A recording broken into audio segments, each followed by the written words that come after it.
Hello and welcome. You are watching Sipping Off the Cuff on Tequila Aficionado, all of our platforms and media. I'm Mike Morales here in San Antonio. That gentleman out there is Jim Johnston in Youngstown, Ohio. Jim is one of our TJs, our tequila jockeys, and Jim and I have been enjoying just reveling in Don Felix, Tequila Don Felix, which is the high-end version of Hacienda Vieja, which if you've been watching this whole line, you've been seeing us go through the journey made in Arandas. This is the Reposado version. Sadly, we didn't get a whole lot of information from the importers, which was, first of all, I want to thank them for making this possible, but we do have some information. We don't know. We know that Hacienda Vieja is aged in new barrels exclusively, and their Reposado was 3 months. 3 months. 3 months. But we don't know. The website doesn't even have a Reposado version. It only talks about the añejo, and it doesn't tell us how old, how long it's been aged. So we're just gonna wing it. We know it's more than three. We're assuming it's more than 3 months because this is their higher in line, and they probably let it rest a little bit longer. But the packaging is beautiful, and it would be nice if they had a little bit more information. If they were forthcoming with some information on the packaging. The information here that we see is in English and Spanish, and it's about the family. Right. For those of you who aren't familiar, the Bañuelos family is an agave growing family. They're famous for their original tequila that they sold to Bacardi, and that's Cazadores. These are the makers of Cazadores. And when they sold that line, they expanded and they continued making tequila, the sons of Don Felix. And this is their homage to the old man, which is kind of cool. And the packaging is great. This is a heavy bottle.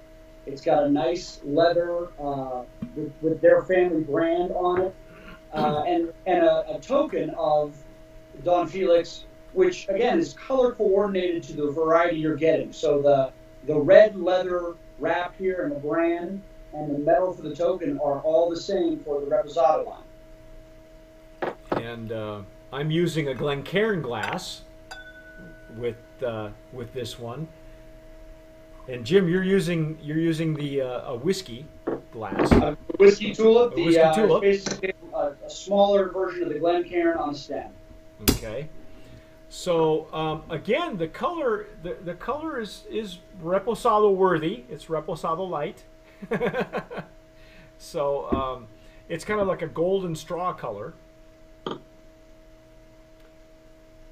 Oddly enough, there's not much difference in the Reposado from, and I still have a sample of the Hacienda Vieja. It's just a touch darker, maybe. Just a little. Just a little. So that would believe maybe another month. Could be. We don't know. Mm-hmm. I wish, first of all, the website is not mobile friendly. So if you try to look it up if you're watching us on your mobile phone, forget it. They use Adobe Flash, and it's not, it's just not consumer friendly. And there's not a whole lot of information either. Like I said, the only Don Felix that I guess when they started this Don Felix, they started with the añejo and worked their way back. Oh wow, okay. Apparently. It usually comes out as the Reposado as the launch product. They started with the añejo, so. Well, it's again an homage to the founder, to the patriarch of the family. So I would imagine, that they would start with an older age tequila, and well, and let's remember they had 5 years that they couldn't produce right 100% pure tequila, so they had some time to let the añejo be their first run and get it right. Exactly. I mean, they knew what they were doing. Obviously, Bacardi knew that they were doing, and that's why they picked up that brand and also considered or started making Corzo as well. Wow. Now again, Jim, just like the Blanco version of Don Felix, this is doesn't have that aggressive nose with the agave punch. It's got right. the nice wood, the warmth of the wood comes right up to meet you. There is a little, and it's the agave, but the way it comes out through the wood is almost like smelling salt air from the sea. Oh, It's just okay. got a little bit of, but it's the agave picking up that wood on it and just giving you a little. I don't know. I just get a little salinity out of it, but it's very fleeting, and but it's nice overall. It's very nice.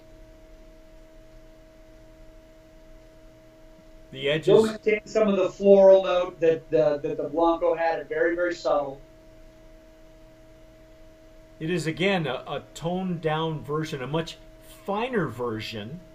If you were to, these folks are horse people as well. They're ranchers. So your Hacienda Vieja line, if you were a horse person, would be you're untrained. You know, you're young. Right. You're in training. It's unbridled. All right. This one, you have a much more a horse with a few more miles under its saddle, and it's designed to be a much to really be a on par with the rider. Let's put it that way. I'm probably using all the wrong wording, but you guys get the message. Beautiful, beautiful wood nose on this. They use brand new oak barrels, so what you're getting is not influenced by any of whiskeys or bourbons or anything like that. All right, now I gotta try it.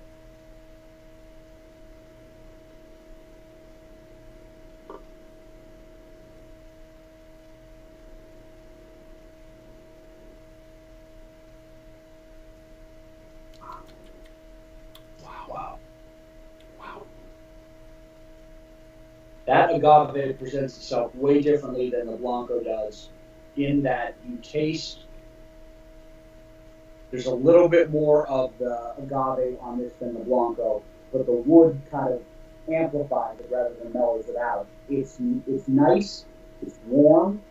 Got a little bit of spice on it, and it's starting to pick up that little bit of toasted sugar, that little faint sweetness that I. Wow.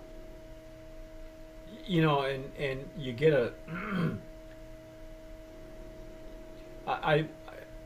I think some of the wood notes they're not as sweet as you would as what I'm used to when I pick up when they are using used whiskey barrels. There's right. Nothing really sweet on the nose, so we're not getting the I mean, I'm sure that these barrels are probably toasted. I'd imagine that they are. They have to be, just to release something, but maybe lightly toasted on the inside of the virgin barrel. Yeah, I don't get a lot of.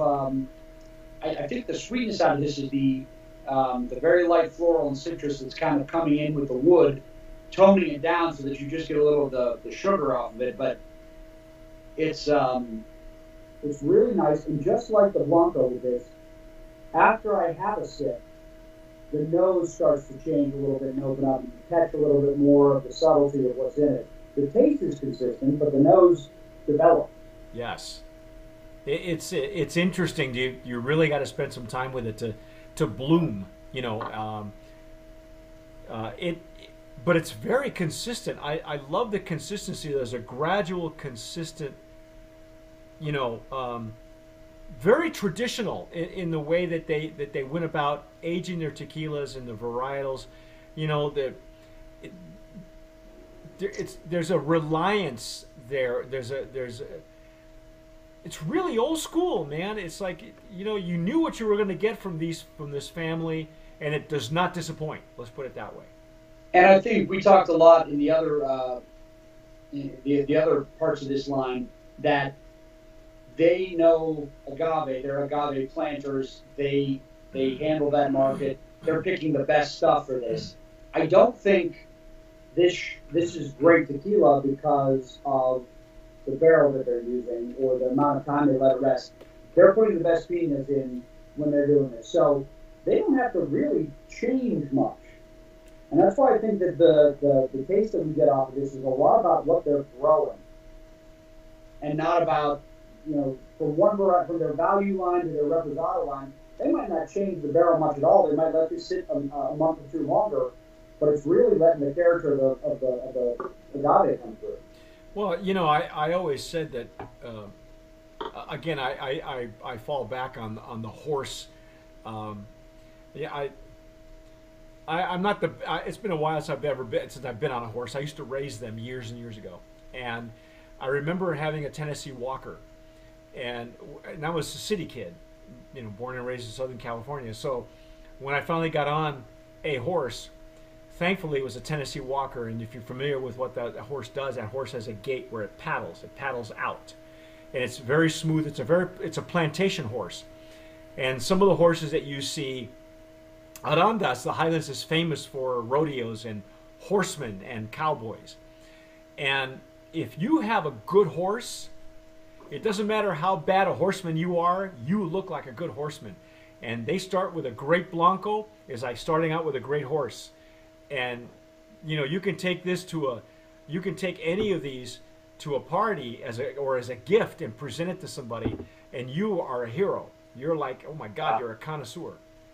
You know? And like we said, this is getting into the $50 price point. But again, tasting this is totally worth it, especially because just like the Blanco in this line, I wouldn't really mess with this. I would not add anything to this. This is not a margarita beverage. It's not a Paloma tequila. It's not just kind of sip it. So that's what we're there for. You mentioned off camera. You mentioned that the Blanco would be specifically the way you would serve it as an aperitif. You would serve it before dinner. Yes. So would it be safe to say that this would be a great food pairing tequila with dinner? I think this would be a good. I think this would do well with spice. I think this would do well with anything where you need to have something that'll stand up to the food, not overpower it, but also not introduce any new.